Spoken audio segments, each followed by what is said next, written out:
Hello students, welcome to Progress Commerce class. One more important lecture for you. Before starting with the lecture, I want to announce that 11th standard admissions are open for 2021-22 batch. 2021-22 के 11th standards के admission open हो चुके हैं. Progress commerce class हमेशा से यही कोशिश करता आ रहा है कि ज़्यादा से ज़्यादा बच्चों को कम से कम रेट में हम अपनी सर्विस दे सकें. अभी ये ऑनलाइन लेक्चर शुरू करने के पीछे भी यही हमारा मकसद है कि क्योंकि ये कोरोना पेंडेमिक आया है और and there is no choice for all of us. हम लोग के पास कुछ चॉइस है ही नहीं, तो ज़्यादा से ज़्यादा स्टूडेंट्स को हमारे लेक्चर्स मिल सके, इसीलिए हम लोग ने हमारा यूट्यूब चैनल भी स्टार्ट किया है. So without wasting time I am going to start with one more lecture on ledger posting, क्योंकि ये बहुत इंपॉर्टेंट टॉपिक है और क्योंकि ये आपका बेस है, ये आपको बहुत अच्छी तरीके से आना ज़रूरी है. So let's start with one more topic on ledger posting. यहाँ पे मैंने आपके लिए एक अलग प्रॉब्लम लिया है. आपने देखा होगा कि टेक्स्ट बुक में भी लेजर अकाउंट्स के कुछ बैलेंसेस आपको पहले से दिए जाते हैं और उससे रिलेटेड कुछ ट्रांजैक्शंस आपको प्रॉब्लम में दी जाएंगी, तो आपको उसको बाद में पोस्ट करके लेजर अकाउंट को क्लोज करना होता है. सो आज के लेक्चर में हम लोग वैसा ही एक प्रॉब्लम कैसे सॉल्व करना होता है ये देखेंगे. Let's start. तो देखिए यहाँ पे following are the balance of ledger account on 1 March 2020. 2020 1 मार्च के बैलेंसेस आपके सामने लिखे हुए हैं. Deepa's account, Gauri account and cash account, 3 account के बैलेंसेस आपके लिए लिखे हुए हैं. दीपा अकाउंट, देखो जब पर्सनल अकाउंट वो देंगे ना, तो पर्सनल अकाउंट का उन्हें मेंशन करना पड़ता है वो डेबिट अकाउंट है या क्रेडिट अकाउंट है, क्योंकि पर्सनल अकाउंट का बैलेंस कुछ भी हो सकता है. डेबिट है तो वो अपना डेटर है जिसको हमने गुड्स बेचे रहेंगे क्रेडिट पे और उसके पास से पैसा आना होता है, तो उसको बोलते हैं डेबिट. उसको बोलते हैं डेटर, और debtor has debit balance. Debtor account का बैलेंस क्या होता है? डेबिट होता है. वैसे ही अगर क्रेडिटर है जिससे हम लोग ने गुड्स क्रेडिट पे परचेस किए हुए हैं, ओके, जिससे हम लोग ने गुड्स क्रेडिट पे परचेस किए हैं, हमें उसे पैसा देना होता है, तो वो बंदा अपना हो जाता है क्रेडिटर और उसका अकाउंट का बैलेंस होता है credit. Creditor always has credit balance. तो पर्सनल अकाउंट जहां पे भी होगा आपको वो देंगे कि उसका डेबिट बैलेंस है या उसका क्रेडिट बैलेंस है. लेकिन this particular problem, Deepa's account has debit balance, Gauri's account on 1 March 2020 Gauri account का बैलेंस क्रेडिट है. और कैश अकाउंट, इसको देने की जरूरत नहीं है. Cash account always has debit balance because cash is your asset.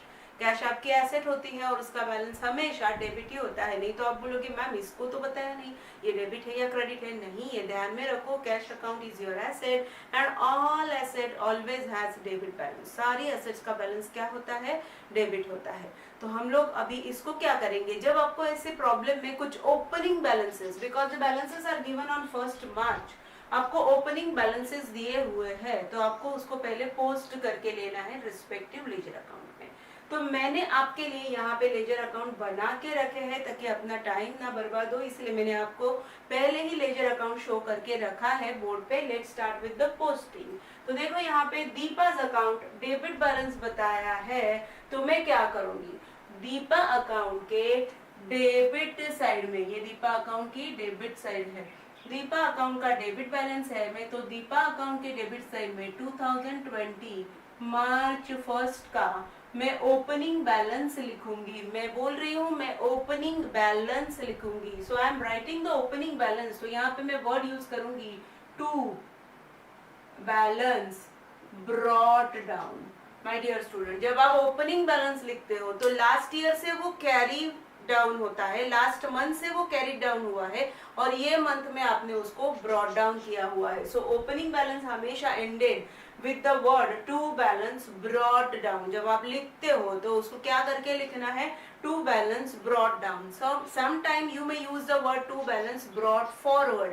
Brought down भी चलता है, ब्रॉट फॉरवर्ड भी चलता है, दोनों का मतलब सेम ही है.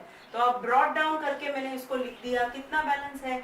10,000. तो मैं यहाँ पे अमाउंट एंटर करूंगी 10,000. Similarly, Gauri account has credit balance. Gauri's account has credit balance. So on the credit side of Gauri account, I will enter 2020 March 1st को मैं entry करूंगी because it is credit side. So it should be started with the word by balance brought down. It is the opening balance, so that should be brought down. Okay, so brought down. What is the opening balance of Gauri's account? 20,000. Now here cash account, मैंने आपको बताया cash is what? Your real account. Cash comes under real account because it is your asset. All assets are classified under real account. So cash account का balance debit ही होता है. 30,000 दिया हुआ है, so cash account के debit side में मैं लिखूंगी 2020 March 1st to balance brought down and amount है उसका 30,000. ठीक है, तो ये जो ओपनिंग बैलेंसेस आपको दिए थे, आपने उसका जर्नल, आपने उसका पोस्टिंग कर लिया. पहले आपको वो करना है. जो ओपनिंग बैलेंसेस दिए हुए हैं उसका आपको पहले पोस्टिंग करके लेना है. Now move on to next transaction. तो देखो अभी मार्च 6 को यहाँ पे फर्स्ट ट्रांजैक्शन हुआ है. Sold goods to Deepa 5,000.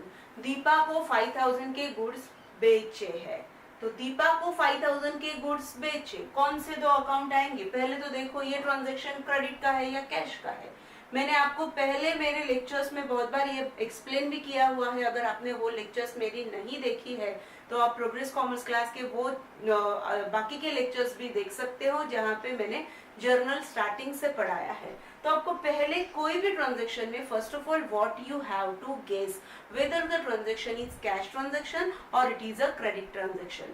I told you in the earlier lectures also, if party's name is given, okay, party का नाम दिया हुआ है and nowhere in the transaction they mention it for cash, against cash, ऐसा कुछ भी नहीं मेंशन किया है, तो वो ट्रांजैक्शन क्रेडिट होता है. तो देखो यहाँ पे sold goods to Deepa, party's name is given.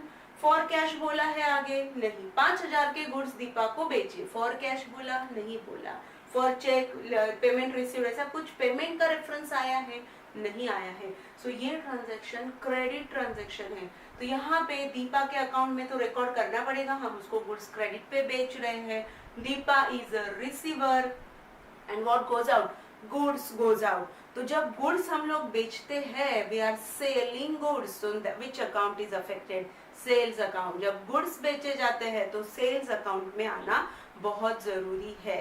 Okay, तो देखो क्या एंट्री बनेगी इसकी, कौन सा एक अकाउंट बनेगा? ये फर्स्ट वाला अकाउंट बनेगा, Deepa account. And because we are selling goods, sales becomes our income.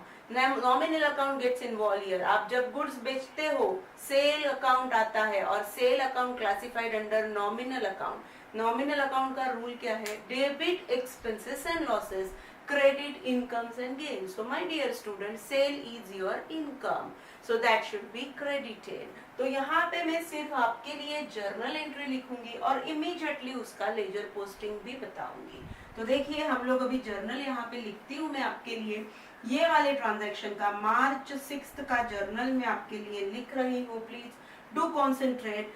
Deepa को हमने गुड्स बेचे. Deepa is a receiver. Personal account के रूल के हिसाब से डेबिट द रिसीवर, तो दीपाज अकाउंट को जाएगा debit. Deepa's account must be debited because Deepa is a receiver. So Deepa's account debit to. Credit किसको जाएगा? सेल्स अकाउंट को क्रेडिट जाएगा because as per nominal account sale is your income. And what is the rule of nominal account? Debit all expenses and losses, credit all incomes and gain. And here you are selling goods, so sales classified under nominal account, and because it is your income, as per rule, it should be credited. And by what amount the transaction must be recorded? It must be recorded by the amount of 5,000. Now let's do the posting. ये journal हो गया, अभी इसको post करेंगे. कौन से account को debit गिरा है? Deepa's account is debited. So what we have to do? Deepa account के डेबिट साइड में हमें लिखना है. क्यों? क्योंकि दीपा अकाउंट को डेबिट गिरा है. फिर से मंथ ईयर लिखने की जरूरत है क्या? तो देखो यहाँ पे पहले से मैंने ईयर तो लिखा है, ओपनिंग बैलेंस लिखते वक्त मंथ भी लिखा है. Now there is no need to repeat it again. मैं सिर्फ लिखूंगी डेट. तो अभी on 6th I am selling goods to Deepa. मैं दीपा को गुड्स बेच रही हूँ. तो on Deepa's account, because Deepa account is debited, I will write on the debit side to दूसरे वाले अकाउंट का नाम to sales account. Deepa account में कभी भी दीपा अकाउंट फिर से नहीं आएगा, दीपा अकाउंट में दूसरा अकाउंट कौन सा है जर्नल में उसका नाम आएगा। सो टू सेल्स अकाउंट, कितने के गुड्स बेचे, 5000 के। So I will write here 5000। And of course दूसरा पोस्टिंग भूलना नहीं है, दो अकाउंट में इफेक्ट जाने ही चाहिए। तो दूसरा अकाउंट कौन सा इफेक्ट हुआ है यहाँ पे, सेल्स अकाउंट। तो यहाँ पे देखो मैंने आपके लिए सेल्स अकाउंट भी बना के रखा है, ठीक है। यहाँ पे मेरी जगह कम गिर रही थी इसलिए मैंने उसको फिर से कॉलम्स को नाम नहीं दिए। ये 3 कॉलम के नाम जो है ना वही नाम यहाँ पे all the name of that columns are same, okay, वो सेम रहते हैं, लेकिन जगह कम है इसलिए मैंने सिर्फ ड्रॉ करके रखा है, नाम नहीं दिए है। तो अभी देखो यहाँ पे मार्च 6 को मैं एंट्री करूंगी, because this is the first time I am entering that entry on the credit side. I will have to enter the year 2020 और मंथ है मार्च एंड डेट है 6। फर्स्ट टाइम एंट्री कर रहे हो तो आपको ईयर, मंथ और डेट पूरा लिखना होता है। सो 2020 मार्च 6 को मैंने एंट्री क्या करनी है, सेल्स अकाउंट के क्रेडिट साइड में। दूसरा अकाउंट जर्नल में कौन सा था, Deepa. So by Deepa's account I will enter it by Deepa's account 5000। Got it, clear up to this. Now move on to next transaction. अलग आगे का ट्रांजेक्शन देखेंगे हम लोग, देखते हैं। On 7th purchase goods from Gauri, ठीक है, मैं ट्रांजेक्शन इसे लिखती हूँ, यहाँ पे जगह है। सो ऑन 7th, अभी मार्च 7 को क्या हुआ, purchase goods from Gauri, Gauri से गुड्स परचेस किए हैं। Again, purchases account comes in picture. Whenever we are purchasing goods, it should be recorded by purchases. Whenever we are selling goods, it should be recorded by sales. Okay, that two accounts gets affected at the time of goods purchase and goods sale. तो यहाँ पे purchases account आएगा, and you are purchasing goods, you are making expenses. Purchases classified under nominal account. Debit all expenses and losses. So purchases classified under nominal account. तो हमें यहाँ पे nominal account purchases को, because it is your expenditure, that should be debited. Debit all expenses and losses. तो यहाँ पे देखो मैं एंट्री करूंगी purchases account debit. Okay, debit क्यों दिया, नॉमिनल अकाउंट है, परचेसेस है। नॉमिनल का रूल क्या है, debit all expenses and losses, credit all incomes and gains. We are purchasing goods, we are making expenses, so purchase is our expenditure, that's why it should be debited. That is a simple thing. And because we are purchasing it from Gauri, Gauri का नाम दिया हुआ है, nowhere they mention the cash reference, payment reference, कुछ भी नहीं दिया है, so it's credit transaction. So purchases account debit to Gauri, Gauri को क्रेडिट क्यों जाएगा, because Gauri classified under personal account, Gauri personal account के अंडर आ रही है। पर्सनल का रूल क्या होता है, debit the receiver, credit the giver. Here in this particular transaction we are purchasing goods from Gauri. Gauri is a giver of the goods. Gauri कौन है, गिवर है, तो गौरी को क्या जाएगा, बट ऑब्वियस क्रेडिट जाएगा क्योंकि वो गिवर है। ओके, तो गौरी को मैंने क्रेडिट दिया। What is the amount of that transaction, 10,000। This is what the simple journal entry. देखो पहले के लेक्चर में, जो मैंने पहले लेक्चर अपलोड किया है, मैंने ये सब आपको लिख के बताया था, रियल पर्सनल उसका रूल लिख के बताया था और बाद में जर्नल पढ़ाया था। लेकिन अभी आपको आदत डालनी पड़ेगी, तो ये सारे रूल्स को आपको अच्छी तरीके से बाय हार्ट करना है। सिर्फ रूल्स को, अकाउंट को अप्लाई करके किसको डेबिट जाएगा, किसको क्रेडिट जाएगा, ये आपको बाय प्रैक्टिस इजीली समझ में आएगा, इजीली आप कर सकोगे, लेकिन प्रैक्टिस होना बहुत जरूरी है। तो ठीक है, ये हो गई अपनी second journal entry. Let's do the posting of this journal. Purchases account debit to Gauri's account. तो देखो परचेसेस अकाउंट भी मैंने ओपन करके रखा है। What is the treatment in the journal entry, purchase account is debited. So what we have to do now, purchase account is debited, that's why on the debit side of purchase account, क्योंकि purchase account को debit गिरा है, and because I am writing the transaction for the first time, I have to enter year and month. So it is on 2020 March 7. I am purchasing goods from Gauri, purchases account को debit गिरा है, तो लिखते वक्त मैं क्या लिखूंगी, purchases में परचेसेस का नाम कभी नहीं आएगा, सामने वाली पार्टी का नाम आएगा, टू गौरीज अकाउंट। ओके, दूसरा अकाउंट जो वो ट्रांजैक्शन में आया है वो मुझे लिखना है, to Gauri's account. And what is the amount of the transaction, 10,000। Got it, 10,000। ये अमाउंट का कॉलम है, ये डेट का कॉलम है, जगह कम थी इसलिए मैंने नहीं लिखा है, आप ऊपर देख सकते हो वही कॉलम्स के नाम नीचे भी आएंगे, ठीक है। तो अभी देखो ये हो गया, अब दूसरे अकाउंट में पोस्टिंग करना बिल्कुल नहीं भूलना है। हमने गौरी अकाउंट ओपन करके रखा था बिकॉज ओपनिंग बैलेंस गौरी का दिया था। यहाँ पे भी देखो गौरी अकाउंट को और क्रेडिट गिरा है, Gauri account is credited in the journal. So on the credit side of Gauri account, now there is no need to enter month and year. Only I will enter the date 7. ठीक है, तो ये मैंने यहाँ पे enter कर दिया और मैं यहाँ पे क्या लिखूंगी, कौन सा दूसरा अकाउंट दिख रहा है जर्नल में, purchases. So on the credit side of गौरीज account I will enter bye purchases account, ठीक है। ये कर दिया मैंने, ledger posting finish, ledger posting finish हुआ। Now move on to next transaction on Jan 10. What happened on Jan 10? अभी देखो Jan 10 को क्या हुआ है, दीपा settled her account.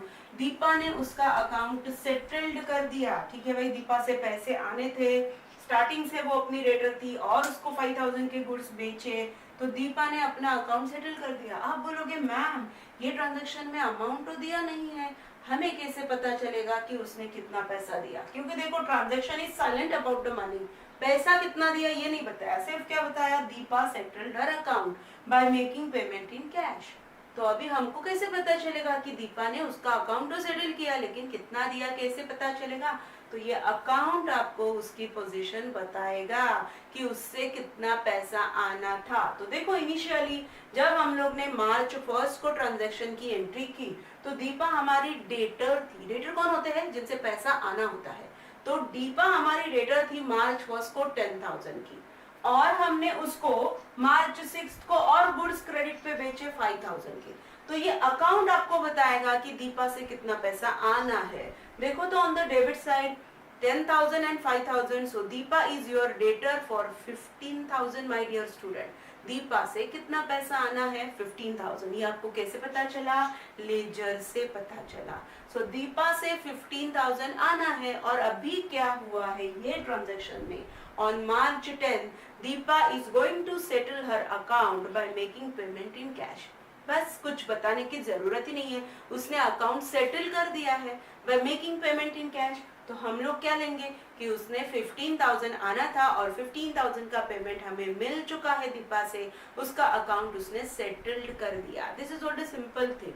तो ये लेजर अकाउंट आपको इसीलिए बहुत जरूरी होते हैं कि लेजर अकाउंट आपको, वो डेटर हो या कोई भी अकाउंट हो, उसकी पोजीशन क्या है, उस किसी के पास से पैसा कितना आना है, किसी को पैसा कितना देना है, ये सब आपको किससे पता चलता है, लेजर पोस्टिंग से पता चलता है। So it is very necessary to understood the ledger account entries. तो देखो दीपा ने उसका अकाउंट सेटल किया है by making payment of course 15,000।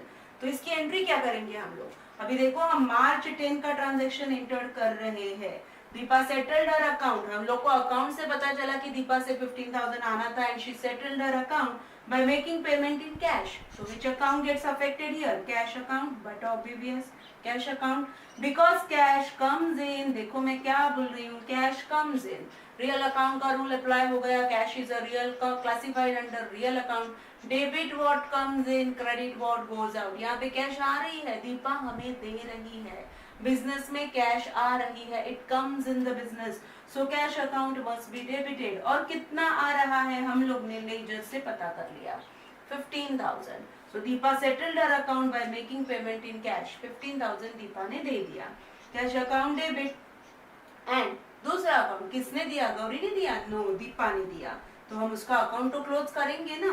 तो Deepa is a giver because Deepa classified under personal account. Deepa कौन से अकाउंट के अंडर जाती है, पर्सनल अकाउंट के अंडर जाती है। पर्सनल अकाउंट का रूल क्या है, debit the receiver, credit the giver. तो दीपा यहाँ पे गिवर है, so to Deepa's account, to Deepa's account 15,000। Okay, तो दीपा ने हमें 15,000 दिया है। Now let's do the posting. अभी पोस्टिंग करेंगे, कौन से अकाउंट को डेबिट गिरा है, देखो कैश अकाउंट को डेबिट गिरा है। So on March 10, again I am not repeating month and year, on March 10 to cash account में क्या आएगा, दीपाज अकाउंट, दूसरे अकाउंट का नाम जो जर्नल में रिफ्लेक्ट हो रहा है, टू दीपाज अकाउंट। ठीक है, कितना कैश आया अपने पास, 15,000 कैश आया। ठीक है, and Deepa account is credited, Deepa account को क्रेडिट गिरा है, सो सेकेंड इफेक्ट देना बिल्कुल नहीं भूलना है। यहाँ पे फर्स्ट टाइम लिख रही हूँ तो मुझे डेट, मंथ, ईयर सब कुछ डालना पड़ेगा। सो 2020 मार्च 10 मैं यहाँ पे लिख दूंगी by cash account, by cash account amount 15,000, that's it. ठीक है, ये हो गया हम लोग का सेकेंड लास्ट ट्रांजेक्शन। अभी देखेंगे लास्ट वाला ट्रांजेक्शन। लास्ट ट्रांजेक्शन में क्या हुआ है, on 15 what happened, cash paid to Gauri, हमने कैश पे किया है गौरी को 29,000 in full settlement of her account, उसका अकाउंट भी हमने सेटल किया because Gauri is our creditor. Gauri कौन है, अपनी क्रेडिटर है। देखो यहाँ पे उसका क्रेडिट बैलेंस था पहले से, मार्च 1 से हम लोग ने उसको 20,000 देना था। और क्या हुआ यहाँ पे, हम लोग ने और उससे गुड्स परचेस किए 10,000 के, तो पहले के 20,000 और ये क्रेडिट पे परचेस किए 10,000, तो हम लोग को देखो अकाउंट क्या पोजीशन बता रहा है। पहले तो उसको 20,000 देने थे, she was our creditor. Thereafter again we purchased goods from her on 7th March for 10,000. So now total payment to be made to Gauri is 30,000. We can come to know it from this ledger. Ledger से पता चलता है कि उसको कितना देना है, उसको देना है 30,000 and now we are going to settle her account, but by making payment of 30,000, no, we are making payment of 29,000 in full settlement of her account. ये ट्रांजेक्शन एक बात आपको बता रहा है, गौरी को देना तो है 30,000 लेकिन हम लोग ने दिया उसको 29,000 and that too in full settlement of her account। इसका मतलब क्या हो रहा है कि वो आपको 1,000 रुपीज का डिस्काउंट दे रही है। Gauri is offering you discount of rupees 1,000। समझ में आया कैसे, लेजर बता रहा है 30,000 देना है, 20 and 10 टोटल अमाउंट उसको देना है 30,000 और हम लोग ने दिया तो उसको 29,000 और ट्रांजैक्शन बता रहा है इन full settlement of her account. इसका मतलब है यहाँ पे हम लोग बेनिफिट में है। गौरी ने हमसे 29,000 लिए और अपने अकाउंट बंद कर दिया, इसका मतलब है उसने हमें डिस्काउंट दिया। वी आर इन गेन, देखो मैं क्या वर्ड यूज कर रही हूँ, we are in gain of discount, हमको डिस्काउंट का गेन हुआ है। ठीक है, तो अभी इसको पहले जर्नलाइज करते हैं। तो देखो we are paying cash, cash goes out, ये पक्का है। गौरी इज अ रिसीवर, क्योंकि गौरी को पैसा दे रहे हैं, गौरी इज अ रिसीवर, तो गौरी को डेबिट जाएगा as per personal account because she is a receiver. So Gauri's account is debited. ठीक है, गौरी अकाउंट डेबिट हुआ, कैश तो जा रहा है, कैश गोज आउट, तो कैश अकाउंट का क्रेडिट भी पक्का है, कैश अकाउंट का क्रेडिट भी पक्का है। ठीक है, तो यहाँ पे और एक क्रेडिट गिरने वाला है। कौन सा क्रेडिट गिरने वाला है, discount, because we are receiving discount, so to discount received account, ये एक आएगा टू डिस्काउंट रिसीव्ड अकाउंट। ठीक है, तो देखो गौरी अकाउंट डेबिट, उसका अकाउंट सेटल होने जा रहा है 30,000 का, टू डिस्काउंट रिसीव्ड हम लोग को मिला डिस्काउंट 1,000 का, एंड टू कैश, कितना कैश गया 29,000। ये हो गया जर्नल। ठीक है, अभी इसको पोस्ट करेंगे, तो इसको पोस्ट करने के लिए गौरी अकाउंट के डेबिट साइड में देखो मैं लिखूंगी, यहाँ पे दो क्रेडिट है, तो बट ऑब्वियस गौरी अकाउंट के डेबिट साइड में 2020 मार्च 15 को मैं एंट्री करूंगी टू कैश अकाउंट, और जितना कैश दिया 29,000 and to date same to discount received account, to discount received account 1,000। ये हो गया गौरी अकाउंट के डेबिट साइड में posting. Gauri account is close, देखो उसका अकाउंट सेटल्ड हो गया, 30,000 on credit, 30,000 on debit, it's tally, finish. तो गौरी अकाउंट टैली हो गया है, यहाँ पे कुछ भी बैलेंस नहीं आएगा, दिस अकाउंट गेट्स क्लोज 30,000। वैसे ही यहाँ पे भी देखो Deepa account 15,000 on debit and 15,000 on credit, Deepa का अकाउंट भी सेटल्ड हो गया, ये हो गया।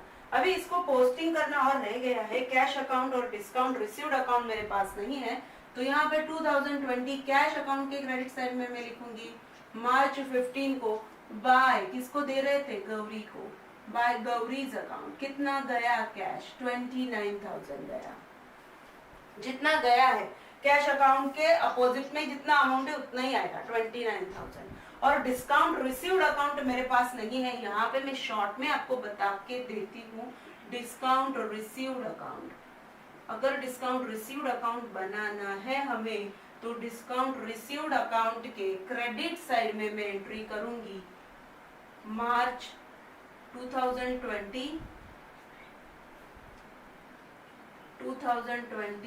मार्च 15 बाय गौरीज अकाउंट, और जो डिस्काउंट की अमाउंट है वो मैं एंटर कर दूंगी 1000। ठीक है, यहाँ पे अपना प्रॉब्लम फिनिश हुआ। हमें क्या करना है, हमें लेजर्स को क्लोज करना है। गौरी और दीपा का अकाउंट तो क्लोज ही हुआ। Let's see what happened with cash. Cash अपने पास डेबिट साइड में देखो कितनी कैश आई थी अपने पास, वो हमें डेबिट से पता चलेगा। सो आप डेबिट की टोटल लो, डेबिट की टोटल ज्यादा है 45,000। ठीक है, और 45,000 में से 29,000 गया, तो कितना रह गया, 45,000 में से 29,000 गया, तो आपके पास कैश रह गई 16,000।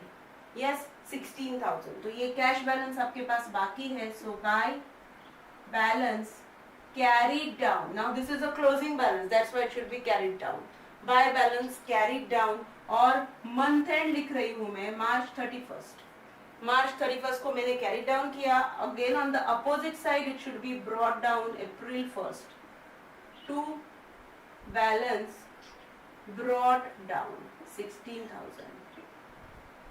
ओके, ऐसे आपको एक एक लेजर को क्लोज करना है। परचेसेस का देखोगे तो परचेसेस के डेबिट साइड में 10,000 है, क्रेडिट में कुछ नहीं है, तो डेबिट की टोटल ले ली मैंने 10,000। इसको क्लोज करना है, अंदर लिखूंगी मैं 10,000, and because this is a closing balance 2020 March 31st bye balance carried down. Opposite side में वो ब्रॉट डाउन होगा नेक्स्ट डे को, अप्रैल 1st को, टू बैलेंस ब्रॉट डाउन 10,000। आपको अभी सेल्स अकाउंट को भी क्लोज करना है। देखो तो सेल्स अकाउंट के क्रेडिट साइड में दिख रहा है 5,000, डेबिट में कुछ नहीं है, तो जो साइड में अमाउंट है उसे हमें पहले क्लोज करना होता है। तो मैं सेल अकाउंट की क्रेडिट साइड पहले क्लोज करूंगी 5,000, take the total, make double underline to the total.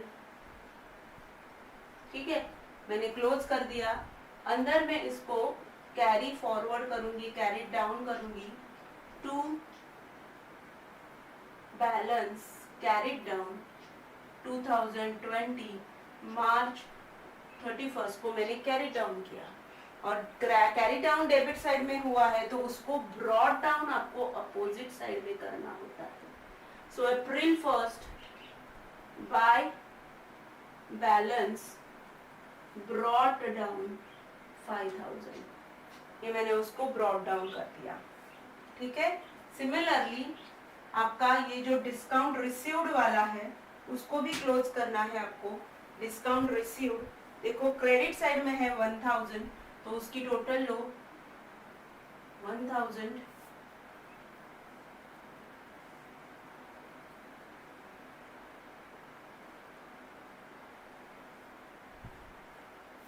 उसको क्लोज करने के लिए इनर पार्ट में आपको लिखना होता है मंथ एंड का date March 31st to balance carry down 1,000, और अगर क्लोजिंग डेबिट में आता है तो उसका ओपनिंग अपोजिट साइड में जाएगा, ये ध्यान में रखो, नेक्स्ट डे को जाएगा। सो मार्च 31st के बाद आता है अप्रैल 1st। सो अप्रैल 1st को यहाँ पे क्रेडिट साइड में बाय बैलेंस ब्रॉट डाउन 1,000। ऐसे होता है लेजर का क्लोजिंग। फिर से एक बार देखो, कैश अकाउंट के डेबिट साइड में 45,000 था, तो मैंने डेबिट की टोटल ले ली 45,000, वही टोटल मैंने अपोजिट साइड में लिख के 29,000 माइनस करके बैलेंस निकाला, जो आया 16,000। तो ये क्लोजिंग बैलेंस है अगम 31 मार्च। तो अंदर के साइड में टोटल के ऊपर आपको लिखना है, क्या लिखना है, अगर क्रेडिट साइड में आता है तो by balance carried down, because you are closing it, you are transferring it to the next month. So carried down करके लिखना है क्लोजिंग करते वक्त। और अपोजिट साइड में मतलब इसका मतलब क्या हुआ, इसको इन जनरल अगर इसका मतलब देखेंगे तो पूरे मार्च महीने में हमारे पास 45,000 कैश थी, उसमें से 29,000 हम लोग ने गौरी को पे किया, और 29,000 पे करने के बाद as on 31st March what remains with us? 16,000. What cash remains? How much cash remains with us? 16,000. That is what the general meaning of this particular ledger account. 16,000 रह गया जिसको मैं अप्रैल 1st को यूज करूंगी. So अप्रैल 1st के transaction start करते वक्त मेरे पास ओपनिंग बैलेंस कैश का कितना था? 16,000. This is what the meaning of this particular ledger account. वैसे ही आपको परचेसेस आपने कितने किए थे पूरे महीने में, मार्च मंथ में 10,000 के, तो 10,000 आपके परचेसेस है मार्च के, वो आपका बैलेंस आ गया. देयर आफ्टर सेल्स के भी कितने, सेल्स कितने अमाउंट का किया था, अकाउंट बता रहा है आपने सेल किया 5,000 का, तो आपका मार्च का सेल जो है वो है 5,000. गेटिंग मी और नॉट? तो ये सारी चीजें आपको आई होप आपको ये पूरा प्रॉब्लम अच्छी तरीके से समझ में आया होगा. कुछ भी अगर आपको प्रॉब्लम लगता है तो थोड़ा रिवाइंड करके आप वो ट्रांजेक्शन को फिर से एक बार देखो. Each and everything is explain, सब कुछ एक्सप्लेन किया है. थोड़ा आपको रिवाइंड करके देखोगे तो इजीली सारी चीजें समझ में आएगी. तो आज का लेक्चर आपको कैसा लगा कमेंट करके जरूर बताइए. ज्यादा से ज्यादा फ्रेंड्स के साथ शेयर कीजिए और प्रोग्रेस कॉमर्स क्लास को सब्सक्राइब कीजिए. Thank you.